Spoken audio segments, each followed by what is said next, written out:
Arte, letras, história, filosofia, religião, ciências. O Estado da Arte. Essa edição é oferecida pela CPFL Energia e pelo Ministério da Cidadania. Seja bem-vindo. Olá! Quarta maior religião do mundo, o budismo é dominante nos países da Indochina e tem grandes populações no Japão e China. É também uma das religiões que mais crescem em nações como França, Estados Unidos, Canadá, Austrália e outras do Ocidente, em cujo imaginário Buda figura soberano como o arquétipo do sábio oriental. Com efeito, a Índia de Siddhartha Gautama há 2.500 anos se parecia em mais de um aspecto com o mundo moderno. De um lado, imperava uma religião antiga e elevada, mas em parte ossificada por escrúpulos ritualísticos e rigorismos doutrinários, e em parte intoxicada por mitologias extravagantes. De outro, uma inquietação espiritual legítima era pervertida por um ceticismo radical e um materialismo desenfreado, quando não pelo cinismo mais nihilista. O budismo é a única religião cujo fundador não se declara um profeta ou emissário de um deus e que rejeita a ideia de um deus ser supremo. Muitos afirmam que é apenas uma filosofia. Mas, para Buda, dedicar-se a especulações caras aos filósofos como se o universo é finito ou infinito, ou se a alma é igual ao corpo ou diferente, é como um homem flechado de morte que se recusasse a extrair a flecha antes de saber quem a disparou, por quê, do que ela é feita ou como o foi. Como Sócrates ou Kant, ele relativizou as certezas metafísicas para consagrar o primado absoluto da ética. E como Jesus ou Maomé, ele anunciou um caminho de salvação. Intérpretes modernos já o classificaram como um reformador liberal ético de um brahmanismo degenerado, um grande humanista secular, um empirista radical, um psicólogo existencial, o proponente de um agnosticismo extremo ou o precursor de quaisquer outras ideologias afins aos seus vieses e pressuposições. O epíteto Buda significa o iluminado ou o desperto, mas ele mesmo se classificava em termos crípticos como Tathagata, aquele que veio. Para Buda, toda a existência é impermanente, insubstancial e, sobretudo, eivada de sofrimento, intensificado, no caso do ser humano, pela cobiça, ódio e ignorância que o aprisionam em inesgotáveis ciclos cósmicos de decadência, morte, renascimento e mais sofrimento. O único caminho para a libertação é a extinção do desejo através de uma vida dedicada à virtude, sabedoria e meditação. Ao fim, como ele não se cansava de reiterar, tanto no passado como no presente, eu prego só isso: o sofrimento e o fim do sofrimento. Para discutir a vida, a mensagem e a missão de Buda, recebemos à distância Ana Paula Gouveia, autora de Introdução à Filosofia Budista, com pós-doutorado em Estudos Budistas pela Universidade da Califórnia e pela École Pratique des Hautes Études da Sorbonne, Frank Uzarski, professor de Ciências da Religião da Pontifícia Universidade Católica de São Paulo e autor de O Budismo e as Outras, Encontros e Desencontros entre as Grandes Religiões Mundiais, e Rafael Shoji, doutor em Ciências da Religião pela Universidade de Hanover e autor de Transnational Faith. Frank, podemos delinear o contexto sociocultural e religioso na época de Buda, mais ou menos 500 anos antes de Cristo? Quais seriam as principais feições da ortodoxia e da heterodoxia da religião Brahmani à época? O Buda é representante de um movimento, eu diria, contracultural que estava se desenvolvendo naquela época por volta de 500 anos do Cristo. Pegou toda a Índia, inclusive questões como a hierarquia das castas, questão da herança, da tradição dos templos que passava do pai para o filho mais velho, e um surgimento do movimento contracultural que estava se opondo contra o brahmanismo ou a religião védica daquela época, concentrada nos rituais e o monopolismo tecnocrático dos chamados sacerdotes. O Buda era um oponente desta corrente e suas doutrinas, embora que sejam muito semelhantes de vários elementos que também pipocaram em outros contextos naquela época, mostraram um novo início, algo que o Karl Jaspers, o filósofo, poderia falar, uma religiosidade típica da época axial, que muda completamente a lógica religiosa da época. Agora, Rafael, dentro dessa contracultura, nós tínhamos elementos até bastante parecidos com o que temos hoje de, como eu citei na introdução, céticos, até materialistas, como a gente às vezes não está acostumado a atribuir a essas épocas antigas, né? Se você puder falar um pouco sobre isso, sobre essas essas dúvidas que estavam se levantando, até não só de reformulações religiosas, mas até de antirreligiosas, né? Sim, eu acho que algo muito semelhante à época, considerando a nossa época atual, é uma liberdade religiosa que eu acho que bastante presente quando você observa que na época do Buda existiam várias escolas e várias filosofias tentando responder questões associadas a uma transformação muito rápida que estava acontecendo na sociedade, que o Frank, inclusive, citou como essa era axial. Então, existiam reinos independentes, o comércio, a comunicação, a urbanização estavam crescendo. Então, você tinha inovações tecnológicas e uma classe de comerciantes ascendendo também. E o fato dos Upanishads, né, que são uma parte da cultura védica, introduzir alguns elementos de salvação individual, fez com que várias dessas escolas pudessem surgir e questionar uma tradição védica que estava muito baseada no ritual. Então, eu vejo muito essa semelhança, e essa liberdade religiosa propiciou diferentes doutrinas novas. O jainismo também veio junto com o budismo, mas também essas correntes mais materialistas. Mas eu acho que uma coisa também importante a dizer, como introdução, é que o nosso conhecimento sobre a tradição budista ela é muito dependente da tradição oral. Né? O budismo ele foi escrito, os sutras budistas, né? As escritas budistas eles foram formalizados em torno de 300 a 400 anos depois da morte do Buda. Então existem bastantes pontos de vista e polêmicas sobre o que exatamente eram escolas budistas e o ambiente da época. A gente tem que se contentar, especialmente com a cultura inicialmente oral e sem imagens. Ana Paula, o que a gente sabe sobre a juventude desse aristocrata, Siddhartha Gautama, fazendo aí as distinções? Evidentemente é uma série de lendas que depois são registradas, né, como o Rafael falou, dentro de uma cultura oral, mas os esforços históricos e filológicos aí de identificar essa figura histórica na sua juventude, o que a gente sabe sobre ele? Acho que talvez para desviando um pouquinho do contexto histórico per se, mas para localizar um pouco o Buda, talvez seja importante a gente pensar no nascimento do Buda, né, de todas as mitologias, de todas as lendas, porque fatos evidentemente históricos, como a gente concebe a história hoje em dia, são muito difíceis nessa época, mas existia uma tradição, por exemplo, de quando existiam basicamente 4 classes, simplificando bastante, que eram os sacerdotes, depois dos monarcas, dos exércitos, etc., e depois os mercadores, os homens do comércio, depois a classe dos serventes que serviam todas essas classes.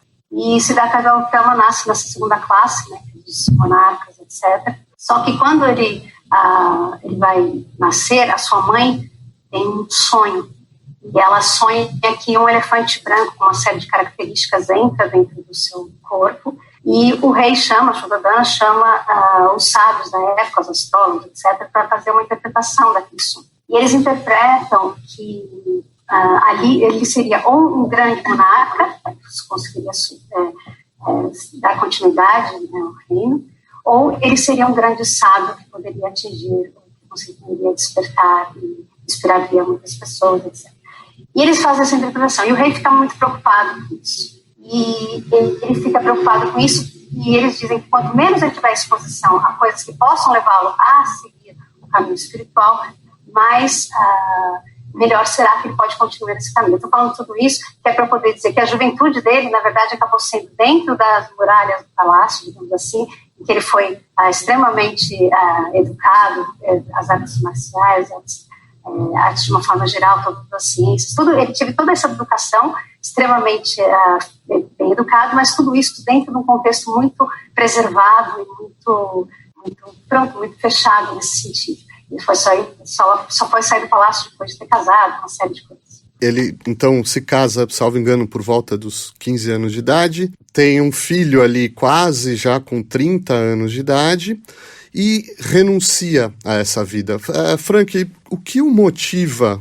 Qual é o gatilho dessa renúncia? O que vai fazer com que ele abandone de pronto essa vida palaciana? Antes de mais nada, a gente deveria lembrar que essa biografia é altamente estereotipada. Isso, na verdade, não é um relato histórico, é um ensinamento através da história do Buda, que já implicam determinados elementos doutrinários. Na verdade, essa biografia tem 3 partes. O primeiro, como a Ana Paula já falou, é dentro do palácio, totalmente numa vida exclusa que preserva ele de não enfrentar os grandes problemas da vida.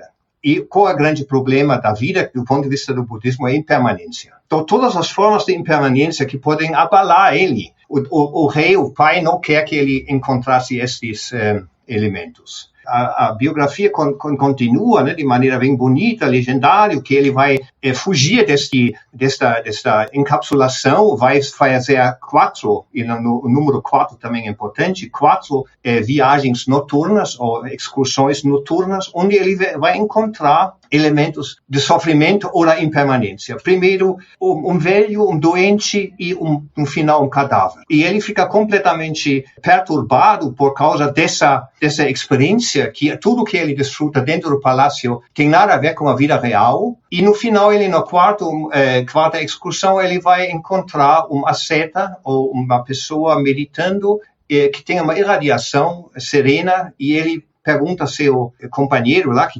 acompanhou ele para fora, percebe que existe uma possibilidade de fugir desta lógica da impermanência através eu vou encurtar a história de um caminho de introspecção. E isso faz com que ele volte para o palácio, ele se despede da sua esposa ou do seu filho, e vai entrar numa fase radical. Isso aqui é interessante na biografia. O outro extremo, você tem exatamente o primeiro extremo da encapsulação, depois uma ascese radical, que é exatamente o contraponto daquela primeira fase. Exato, Rafael. Ele vai buscar praticar disciplinas próprias da yoga, austeridades ascéticas extremas. Se você puder explicar para o nosso ouvinte em que consistiam essas disciplinas e o que ele ganhou e o que não ganhou, porque também vai se frustrar com isso. Sim, como o Frank indicou, né, eu acho que essa segunda parte envolve um ascetismo bastante radical. Então, é um yoga bastante rigoroso, voltado para um controle extremo do corpo, muitas vezes direcionado a uma supressão de atividade. Então, essa supressão de atividade da mente ou do próprio corpo indicando um caminho de libertação.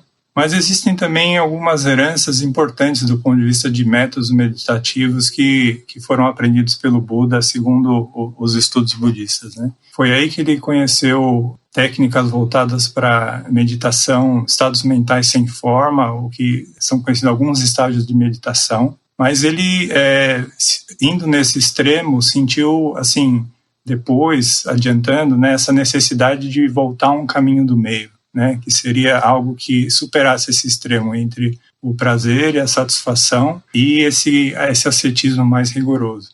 Ana Paula, então, o momento, essa, digamos, segunda renúncia, ele renuncia à vida palaciana ao luxo, para viver um outro extremo, mas também renuncia a esse extremo para viver, como disse o Rafael, um caminho do meio. E as lendas, né, a história conta de uma experiência determinante onde ele, de fato, vive, né, a iluminação debaixo de uma árvore. Como foi? Se você puder descrever o que acontece ali. Exatamente, ele passa por esses estados de absorção meditativa, encontra com seus... Antes de ter em prática no ascetismo profundo, ele tinha tido aqueles 2 professores, né, que ensinaram os primeiros 2 estágios, querem que ele seja mestre, ele disse que não, depois vai para o segundo professor, e finalmente fica aqueles 6 anos com 5 ascetas, claro que vai ter muitas formas de contar essas histórias nesse filme. E aí, finalmente, ele, no momento, ele sente que está muito fraco, e há 6 anos ele já está naquela ascetismo profundo, e ele começa a perceber que aquilo não vai levá-lo onde ele realmente queria chegar, como aconteceu com os casos dos professores anteriores dele, Arada e Udraka. E aí o que acontece? Quando ele está pensando nisso, etc., se aproxima uma jovem e oferece para ele uma tigela e ele come aquilo. No momento que ele come aquilo, ele começa como se sentisse o corpo dele todo recuperando as energias.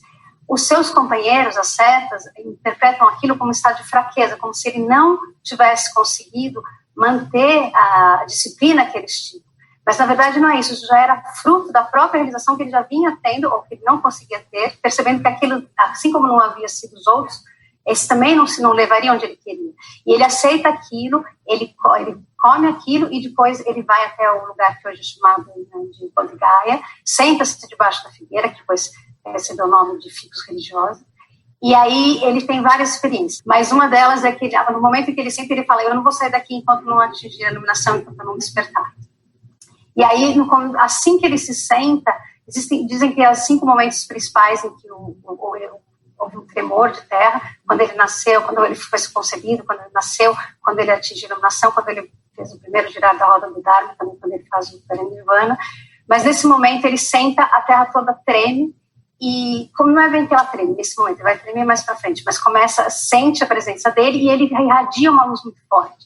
E isso chama muita atenção de Mara, que é uma representação de todos os nossos venenos mentais, etc.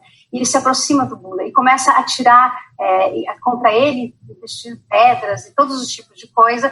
E toda vez que essas coisas se aproximam do Buda, elas se transformam em flores e nada consegue atingir. Ele continua ali no profundo estado de absorção. Depois ele, ainda mais irritado ainda, ele envia suas filhas, que são incrivelmente belas, tentando seduzi-lo, e ele ainda assim, alguma das lendas diz que ele transforma elas em mulheres horríveis, e elas pedem para que ele volte à forma original, ele concede isso, mas elas se afastam, também não conseguem seduzi-lo, e depois Mara voltaria mais uma vez, dizendo que ele não teria ninguém que pudesse testemunhar. Ele vem com todo o seu exército de demônios e diz que ele não conseguiria ninguém que pudesse testemunhar aquilo, mesmo que ele atingisse a iluminação, ele despertasse naquele momento, ninguém testemunharia aquele feito. E ele toca a terra com a sua mão direita, como é representado, e diz, a terra será minha testemunha. E nisso, e assim Mara desaparece, depois tem outras histórias que Mara vai voltar, mas nesse momento ele desaparece, e aí ele vai passando pelos estados meditativos. Ele volta aos estados de absorção meditativa, depois consegue outros mais profundos, e dizem que ele passa por 3 estágios ao longo da noite, um que ele consegue já ver, consegue ter clarividência, consegue ver o pensamento dos outros, depois ele consegue ver todas as suas vidas passadas, etc., e vai indo até realmente ter a descoberta das chamadas 4 nobres verdades, e finalmente conseguir descobrir como todo o mecanismo fenomenal funciona, e por fim o grande despertar, a iluminação. Então falamos sobre essas 4 nobres verdades que vão ser nucleares, né, no ensinamento, na mensagem do Buda. Alguém pode explicar para a gente o que são essas 4 nobres verdades? Eu comparo isso sempre com uma visita ao médico. Você vai para o médico vai primeiro fazer um levantamento dos sintomas, quer dizer, vai fazer uma diagnose. Essa primeira nobre verdade vai constatar qual é a doença principal, qual é a situação antropológica profunda, né, de todos os seres humanos. E ele punha essa palavra que é complicado, acho que na tradução, que nossa língua a gente fala sofrimento. Mas sofrimento é uma palavra que para nós tem uma conotação muito específica. Não é que a gente fica 60% feliz e 40% não tão feliz na nossa vida. A questão é outra. A questão é qual é a satisfação completa que você busca na vida relativa.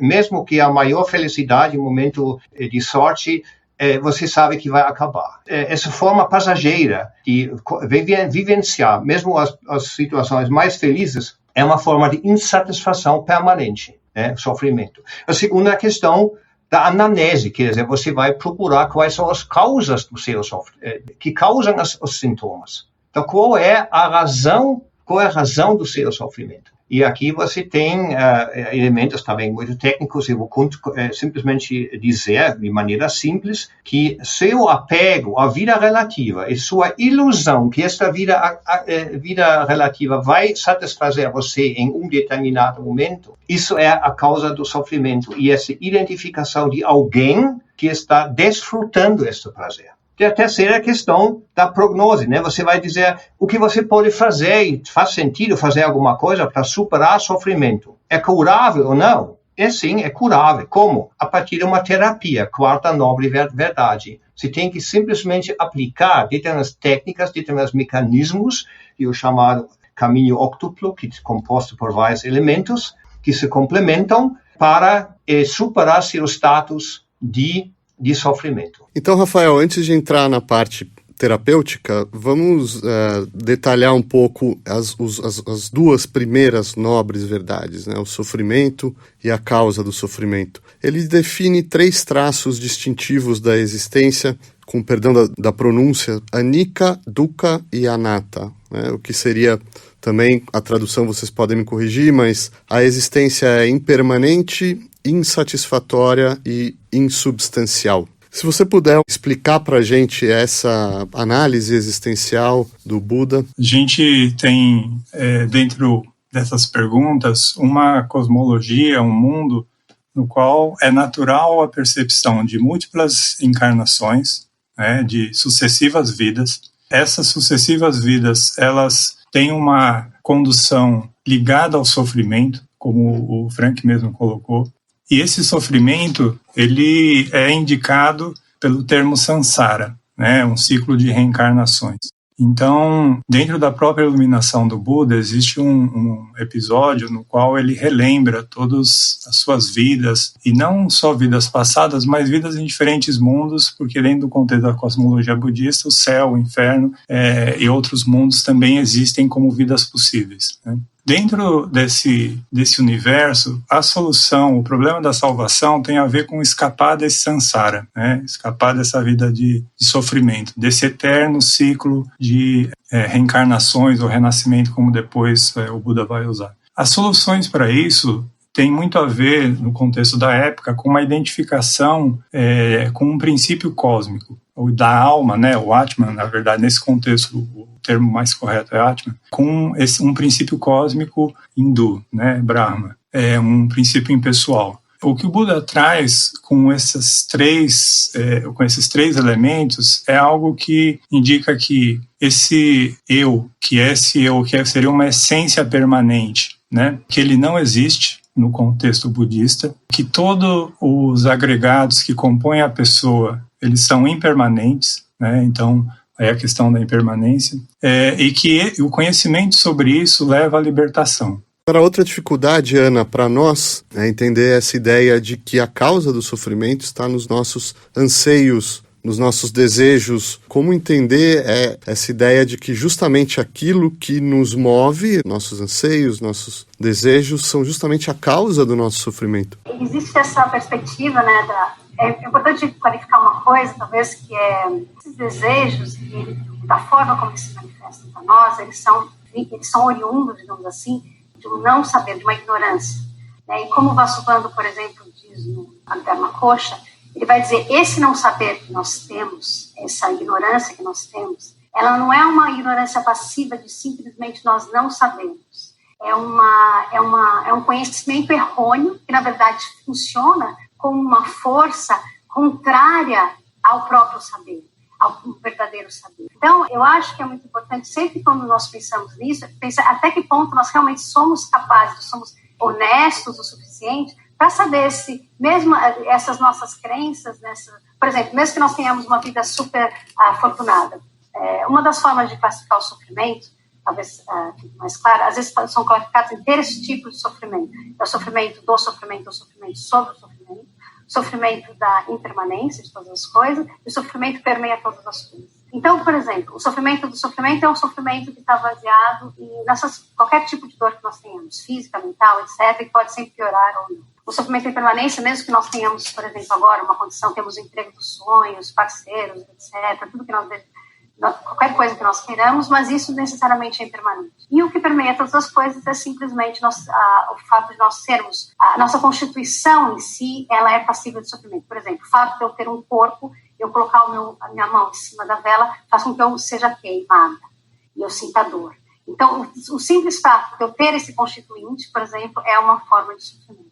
Então, quando a gente fala em sofrimento, e às vezes também existe a perspectiva de, por exemplo, pessoas falam, mas o sofrimento é uma coisa que nos ajuda a crescer, nos tornar as pessoas mais evoluídas, etc. Todas essas coisas, elas têm que ser colocadas dentro de um contexto. Porque o que acontece? Quando a pessoa se dedica a um processo de efetiva investigação da mente, ela vai perceber que mesmo nos momentos mais, aparentemente, completamente felizes, existe uma coisa como se fosse uma coisa constante de uma certa insatisfação. Frank, retornando então à sua metáfora clínica, qual seria a prognose e a terapêutica diante desse quadro que a Ana acabou de descrever?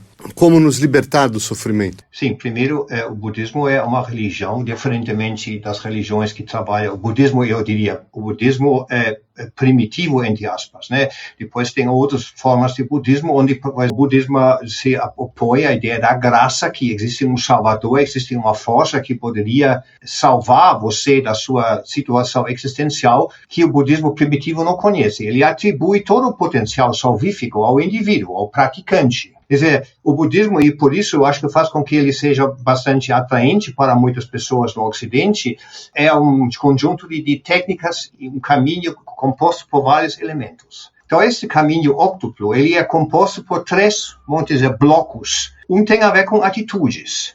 Primeiro, você tem que entender que o Buda realmente fala, que aquilo que o Buda fala é válido. Se você não tem essa convicção, você não vai entrar no caminho. Se não vai entrar no caminho, você vai simplesmente não ser um budista, porque você não sente-se atraído por essas informações. O segundo bloco são elementos éticos. Então, o budismo também exige do praticante determinados comportamentos em função da diminuição do sofrimento, também o sofrimento dos outros. Tem muito a ver com a ideia do karma, que o próprio ator ele vai gerar efeitos que vai ajudar ou prejudicar seu futuro em termos também da busca espiritual. E o terceiro elemento, talvez o mais atraente de todos, do ponto de vista do budismo ocidental, são como fossem formas de treinamento da mente. E nesse sentido, você vai progredir gradativamente, isso pode demorar vidas. Não é assim que o Buda, por exemplo, tem uma história, tem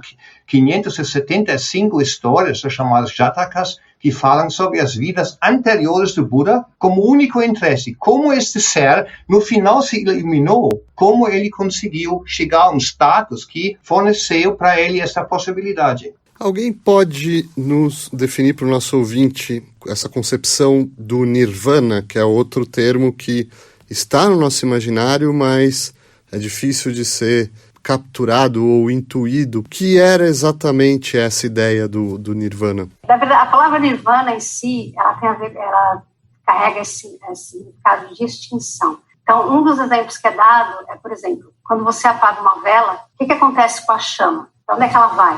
Ela não acontece nada com a chama. O fato da chama simplesmente se extingue porque aquilo que fazia com que ela existisse desapareceu. Quer dizer, o motor, que muitas vezes é qualificado como desejo, etc., que fazia com que ela se mantivesse acesa, ele simplesmente se extinguiu. Então, às vezes, era descrito como paz. Mas é importante entender o que é essa paz. A paz também, e o Nirvana, assim como a gente usa figurativamente, estou no lugar, estou no Nirvana, quer dizer, um monte de coisas fantásticas acontecendo, etc. Essa ilusão de que nós estamos num estado de felicidade perpétua, etc., então, toda essa uma espécie de jeito como essa palavra foi sendo usada, que se distingue muito daquilo, né, do que essa ideia dessa paz, é uma coisa que estaria além dos conceitos, porque também, dependendo da escola budista, você vai fazer, às vezes, esse contraste entre o que seria o samsara e o nirvana como o oposto desse samsara. Mas, na verdade, essas duas coisas, elas não necessariamente estão em oposição. Elas podem ser vividas ao mesmo tempo, mas tudo isso depende do nosso treino da mente, dos nossos estados, etc. Eu acho que é importante entender que uma das características do Buda como grande professor didático é uma retórica negativa, que cria muitos problemas por nossa parte. Quer dizer, o nirvana, na verdade, é uma negação. O nir é uma negação de algo. E o problema com esta informação que o Buda usa para mostrar que nenhuma coisa que a gente poderia imaginar do ponto de vista das nossas experiências como seres humanos limitados podem se igualar e ser semelhante daquilo que o Buda quer dizer quando ele fala nirvana. Na verdade, é uma informação que deixa muito aberto várias interpretações, não apenas do ponto de vista das escolas budistas, mas também do ponto de vista ocidental. E o problema nosso, o segundo, é Arthur Schopenhauer, o filósofo pessimista, ele vendeu posteriormente sua filosofia como se fosse uma réplica ou uma duplicação do ensinamento do Buda, e muitas pessoas do Ocidente, particularmente na época do Schopenhauer, pouco depois, associaram o Nirvana como se fosse uma morte espiritual, um suicídio dos praticantes que simplesmente não aguentam mais o sofrimento e querem se liberar do sofrimento através de eu diria, um suicídio espiritual. Nada disso tem a ver com o budismo.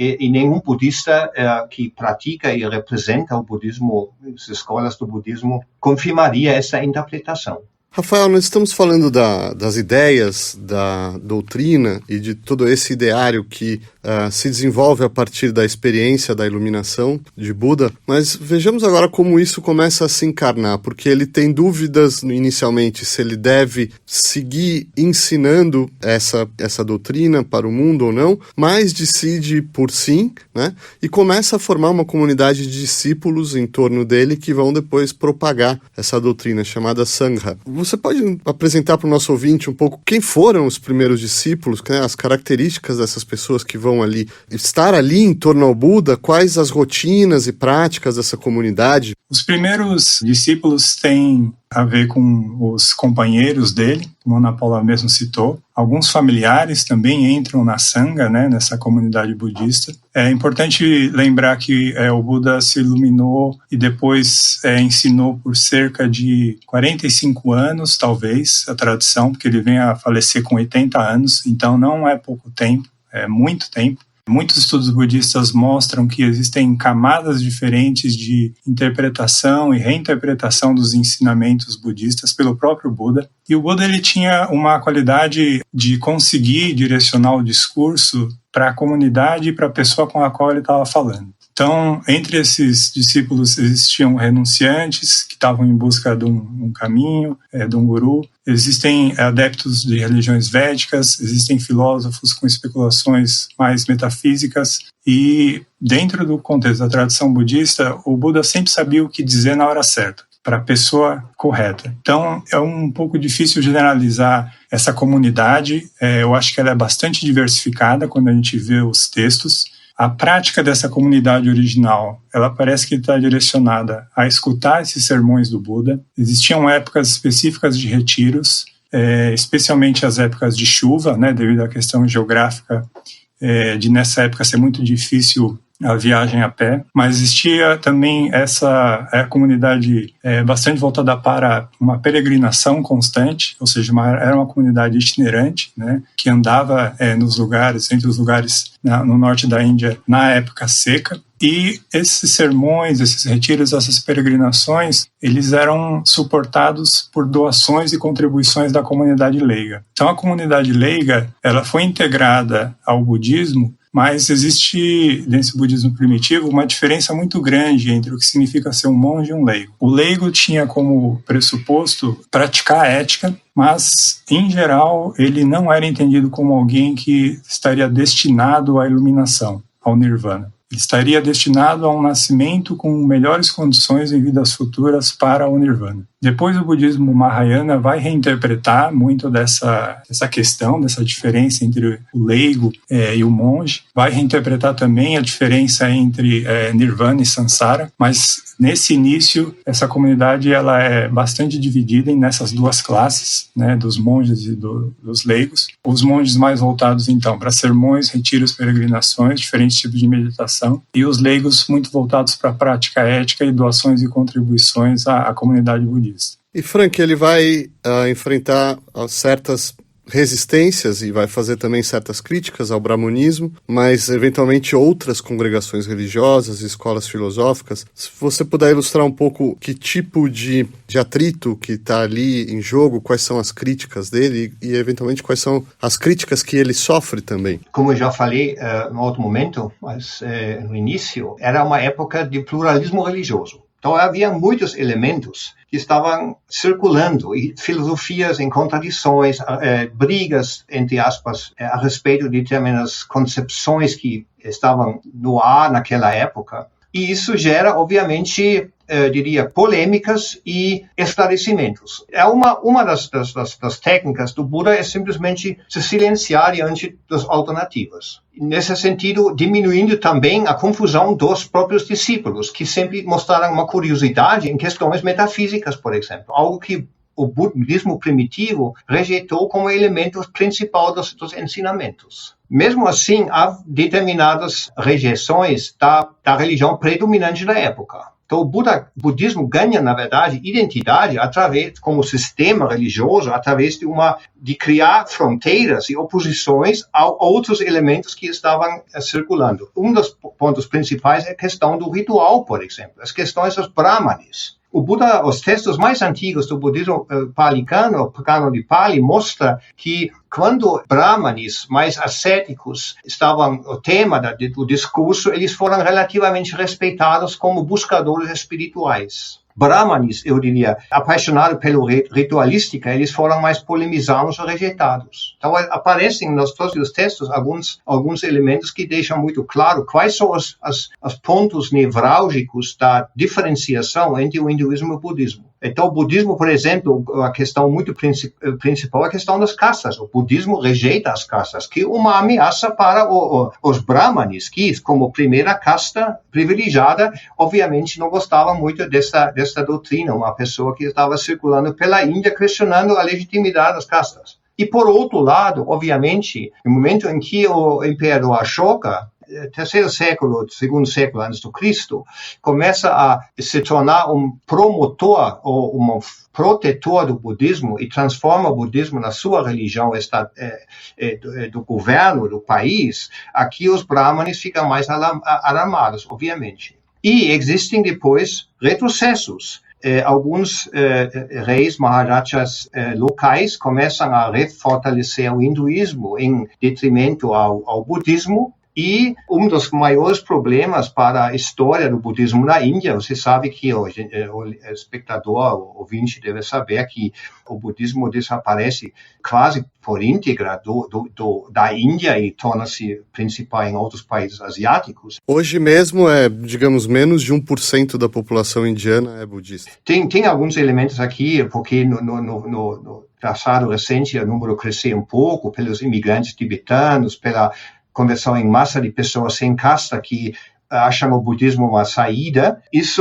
Mas é mesmo assim, dois pontos são principais. A inteligência do hinduísmo que consegue incorporar o budismo como se fosse uma espécie do hinduísmo. Existe uma doutrina dos chamados 10 avatares do Vishnu, um dos deuses principais do hinduísmo, e esses avatares são encarnações, né? O momento em que o Vishnu ganha forma humana ou outra forma física, e o Buda, em algumas contagens, é visto como o 9º avatar.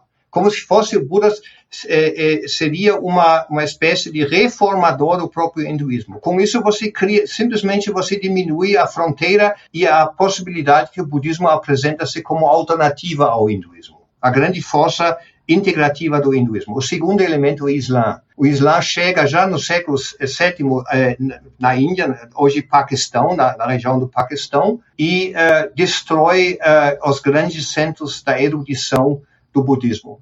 Hoje no Paquistão, eu estive lá, as ruínas existem ainda, grandes universidades budistas foram simplesmente destruídas pelos muçulmanos.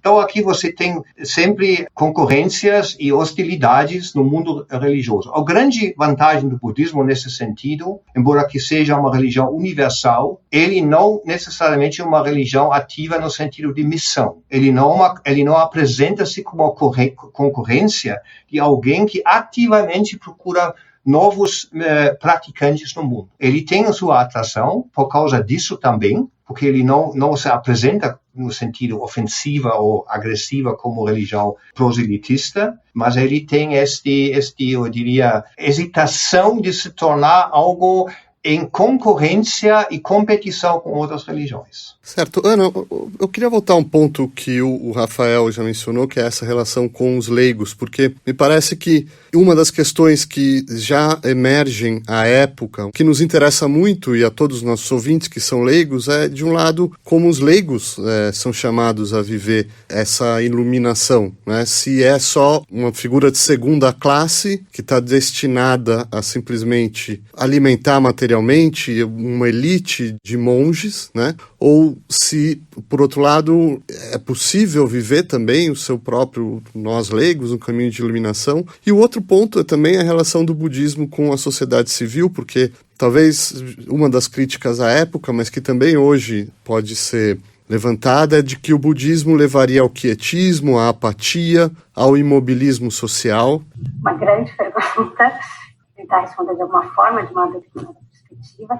Mas, por exemplo, eu acho que aqui a gente poderia pegar no fundo das escolas, talvez seja relevante nesse contexto, porque como o Rafael também levanta a questão do Mahayana, etc., que também modificou um pouco essa relação dessa separação de uma forma assim tão mais explícita.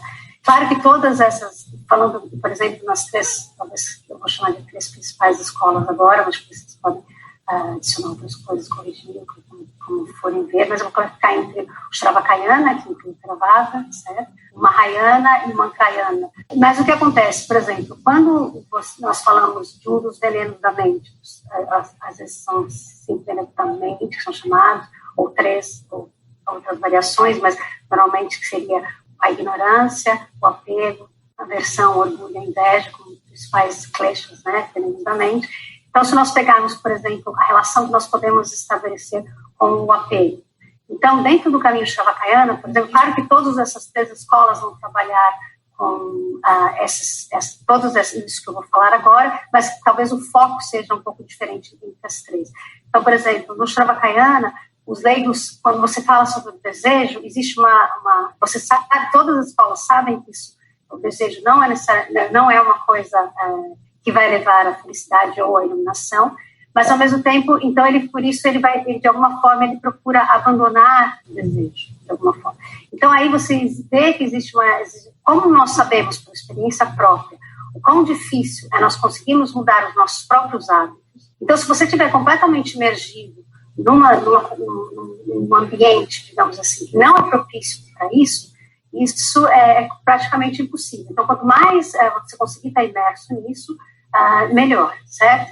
Nós podemos fazer isso com coisas pequenas experiências na nossa vida diária. Mas se você tem essa noção de abandono desse desejo, você tem uma perspectiva. Então, essa condição se torna ainda mais importante. Se você, por exemplo, tem uma perspectiva, você também vê o desejo, por exemplo, no caminho Mahayana, mas a tua perspectiva é mais de transformação. Então, por exemplo, eu percebo o desejo e eu sei que todos os seres têm desejo, mas a minha noção, além de eu olhar para aquele desejo e pensar, o desejo é uma coisa que eu não é positiva, não vai fazer bem, eu sei que ele eventualmente leva ao sofrimento, mas o que eu posso fazer? Eu posso não só tentar moderar as minhas ações com relação a esse desejo, mas eu posso transformar isso e fazer aspirações, inclusive, de que outros seres não tenham que passar pelas mesmas coisas, ou se passarem, tenham formas de controlar isso. Então, eu vou transformar essa percepção do desejo, não necessariamente só abandoná-lo, mas transformar isso. E depois, uma terceira perspectiva, que os outros também fazem, claro, porque são eliminatórias, todas que estão presentes nos outros, por exemplo, no Mantrayana, em que você vai ter uma relação de conhecer. Então, por exemplo, você identifica, o desejo é identificado, mas a maneira como eu vou me relacionar com o desejo, eu vou observar, eu percebo o desejo. Eu não vou nem rejeitar e nem aceitar. Existe uma noção de um processo de conhecimento que vai fazendo com que o praticante se torne cada vez mais sensível e perceba cada vez graus mais sutis dentro do seu processo mental e consiga identificar isso. E consiga lidar com isso, nem no estado de rejeição, mas simplesmente identificando aquilo como uma coisa altamente passageira e que não tem uma realidade intrínseca. Então, ele não vai se recriminar por ter desejo mais, ele simplesmente olha para o desejo e fala, so what? Né? Ele vê aquele desejo e fala, é mais uma nuvem. Então, esses processos vão fazendo com que um praticante, em qualquer situação em que ele se encontre, ele possa praticar, sendo ele laico, sendo ele não leigo, sendo ele não leigo, sendo da comunidade monástica. É claro que, como eu disse antes, se a pessoa tiver condições que facilitem esse processo, isso naturalmente o processo pode acontecer mais rápido ou não, mas isso vai depender muito mais também de uma perspectiva de como o praticante é capaz de fazer isso no seu dia a dia ou não. Isso vai depender muito também das próprias propensões, etc. Isso uma das questões. Agora, não sei se o professor Frank quer falar, agora que eu ia responder a segunda pergunta. com relação, talvez eu possa terminar a segunda pergunta, depois o professor Frank acrescenta alguma coisa. Então, com relação à sua segunda pergunta, com relação à apatia, isso é uma coisa que acontece muitas vezes, eu vejo várias pessoas falando nisso. Existem muitas, que foi chamado hoje em dia de budismo engajado, né, que, por exemplo, a Sociedade Dalai Lama faz, Thich Nhat Hanh, que é um exemplo para toda a comunidade budista, etc., em que são esse processo de apatia. O fato da pessoa ter uma calma mental não quer dizer que ela não tenha empatia. Então, o fato de você conseguir ter uma mente, esse processo de pacificação da mente, não faz com que você se torne mais compassivo, eu diria, porque você está tão menos preocupado com todo o borbulhar da sua própria mente, que você tem, inclusive, mais espaço. E não é à toa, e mesmo que você, às vezes, esteja numa caverna, você, talvez, é capaz até de beneficiar outras pessoas que estão tão confusas, que acabam criando mais confusão do que efetivamente agindo dentro da sociedade.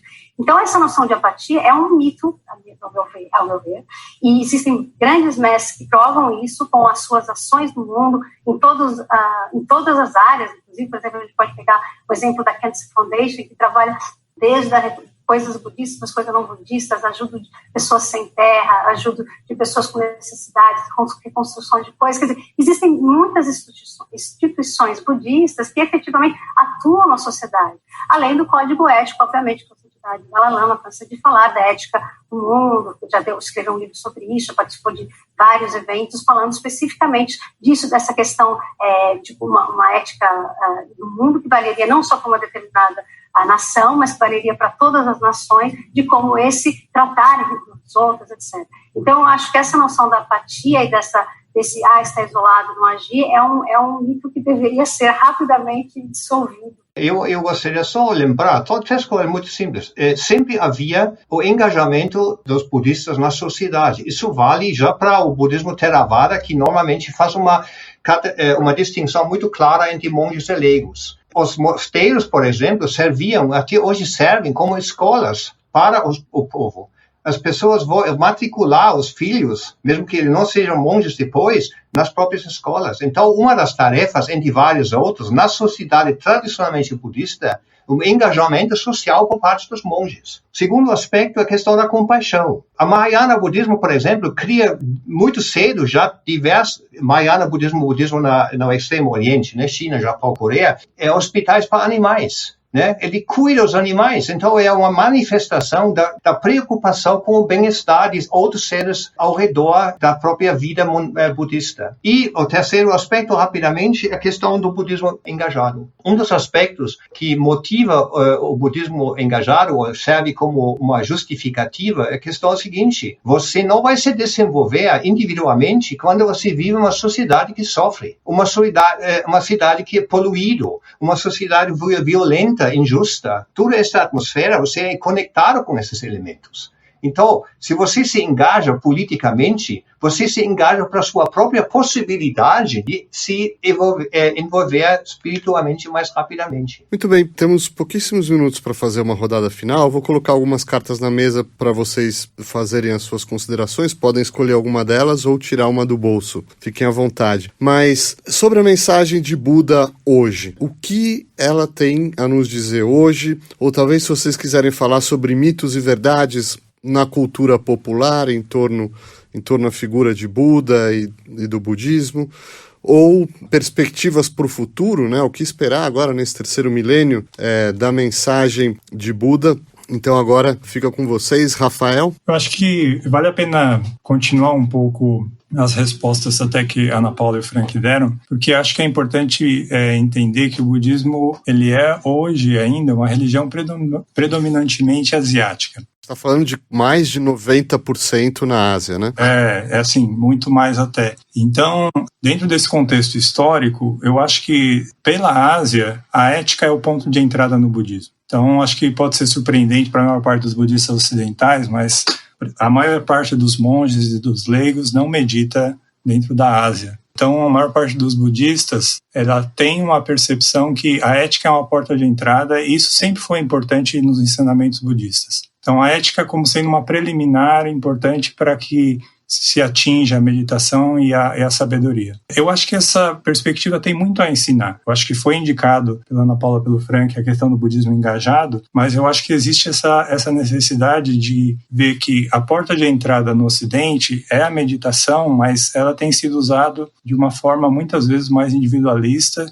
e um pouco distorcida dentro do contexto histórico budista.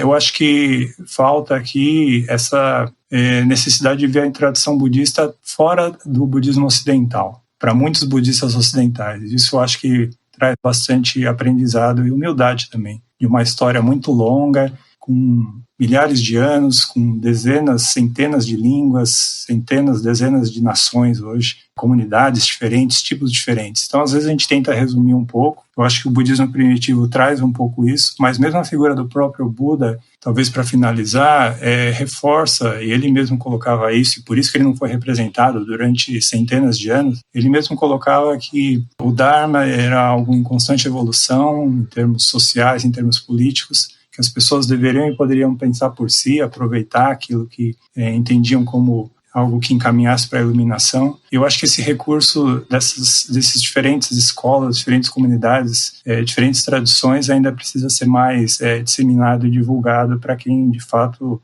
tem seriedade no caminho budista. É muito difícil resumir mesmo. Ana Paula Gouveia. Então, olha, eu concordo completamente com o Rafael. Existe sim esse certo uso, digamos assim, técnicas, perspectivas, etc., budistas, um contexto completamente distorcido.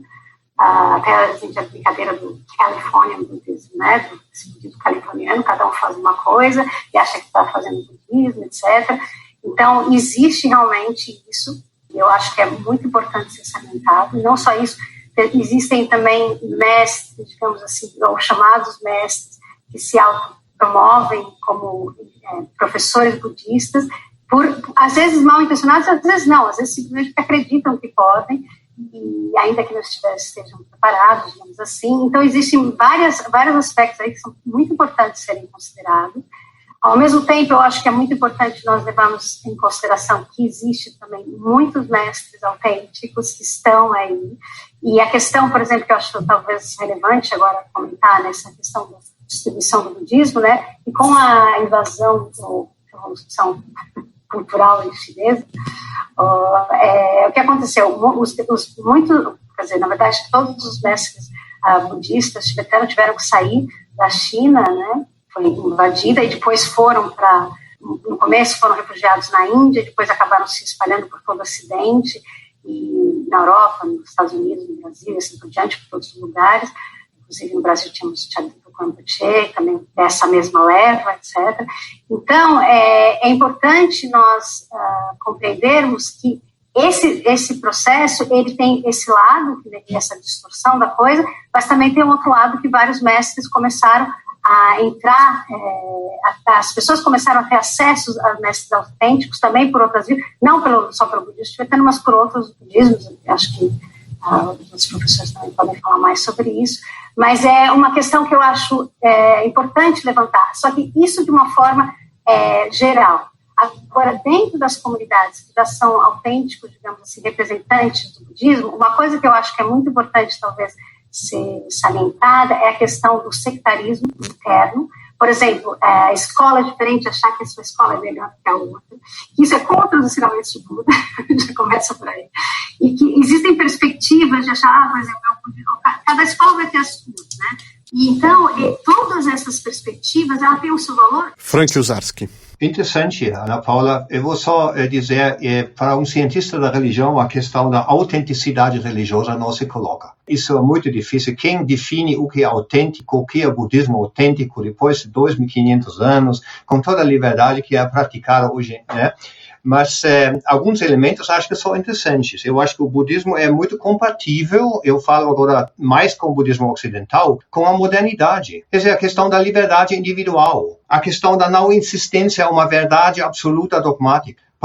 E a questão da prática. Para o budismo não é questão se existe algo verdade ou não. Isso é mais uma questão filosófica que pode ser respondida por uma religião que tem suas dogmas e esses dogmas são invariáveis. Para o budismo é mais importante se um método funciona e contribui para a evolução espiritual. E isso pode demorar e por isso aquilo que às vezes é chamado o handicap do budismo, que ele não faz muita missão ofensiva, é uma grande vantagem, porque muitas pessoas estão de saco cheio de invasões, de sermões religiosos que não querem ser infiltrados e dogmatizados por outras pessoas que acham que eles sabem como as coisas funcionam. Essa liberdade, essa flexibilidade, por exemplo, a questão numa atitude científica, né? O próprio Buda fala, você não deve acreditar em nada que eu estou falando, desde que você consiga verificar isso por sua própria experiência, e uma atitude absolutamente compatível com a modernidade. O grande risco, entre aspas, agora falando como historiador da religião, que tem um certo respeito por tradições, é o risco de uma pulverização, fragmentação e uma questão de uma inovação que põe em risco a questão eu diria mais, a autenticidade religiosa no sentido de uma transmissão de uma geração para outra. Né? Se você tem completamente de e você define se você é budista ou não, se, por exemplo, o critério dos chamados 3 joias, se você chama quando de uma conversão correta, ritualisticamente contextualizada, onde você toma refúgio ao Buda, sua doutrina, sua comunidade, no momento que esses elementos de uma identidade religiosa, ele cai fora, e todo mundo pode dizer, não, o budismo é apenas uma filosofia, não precisa me associar a uma comunidade, é problemático nesse sentido. Então, ele corre o risco, mais do que outras religiões, que tem, por exemplo, um Vaticano que define como o catolicismo deve ser praticado, tem um risco maior de se diluir e talvez desaparecer nesse sentido. E aqui, obviamente, as tradições são muito criativas.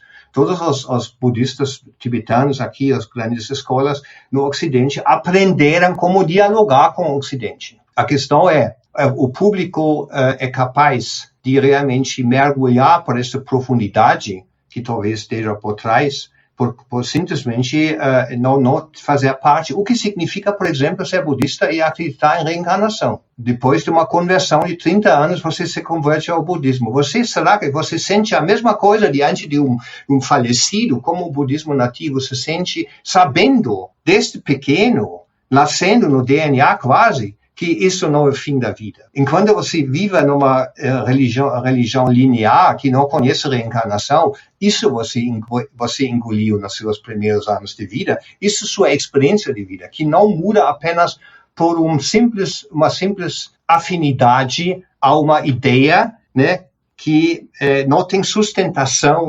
biográfica nesse sentido, né? Mas o futuro está aberto, o cientista da religião está muito curioso o que vai acontecer, né? Ana Paula, Rafael, você também, Marcelo, é cientista da religião. Para nós é um prato cheio de novos projetos. Nós teremos muita conversa, porque hoje a ideia era focar mais no Siddhartha Gautama e transbordamos um pouco para o budismo, mas eu espero ansiosamente pelo momento em que a gente vai poder discutir esses 2.500 anos de história, efetivamente dedicar toda uma edição exclusivamente a isso. Mas, infelizmente, por hoje é só. O nosso tempo acabou. Obrigado, Ana Paula Gouveia. Obrigado, Frank Uzarski. Obrigado, Rafael Shoji. Obrigado ao nosso ouvinte por ouvir e até a nossa próxima edição.